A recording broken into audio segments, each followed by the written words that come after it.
ఈ రాష్ట్రంలో తెలంగాణ రాష్ట్రంలో కాంగ్రెస్ ప్రభుత్వానికి కాంగ్రెస్ పార్టీకి ఒకే ఒక్క ప్రత్యామ్నాయం బీఆర్ఎస్ అని ప్రజలు తేల్చి నిర్ద్వందంగా తీర్పిచ్చారు.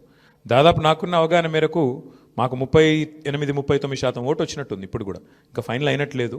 38 వచ్చిందా 39 వచ్చిందా చూడాలి. డెఫినెట్గా మరి మంచి మంచి ఓటింగ్ శాతం మాకు వచ్చింది. నేనేమంటానంటే మరి సింగిల్ డిజిట్లో ఉండిపోయి డిపాజిట్ కోల్పోయింది కదా ఇవాళ ఇంకో పార్టీ. ఇప్పుడు మేము ఓటమి పాలయ్యి ఇంత గట్టి పోటీనిచ్చి అధికార పార్టీ ఇన్ని రకాల ప్రలోభాలు పెట్టినా, ఇన్ని రకాలుగా ఒత్తిళ్లు తెచ్చినా, ఎన్ని రకాల కార్యక్రమాలు చేసినా గట్టిగా నిలదొక్కుని బ్రహ్మాండమైన పోటీనిచ్చాం. అట్లాగే మీరు చూస్తే ఉప ఎన్నికల్లో గతంలో ప్రతి ఉప ఎన్నిక మేము ప్రభుత్వంలో ఉన్నప్పుడు దాదాపుగా మేమే గెలిచాం, ఒకటో రెండో మినహాయిస్తే.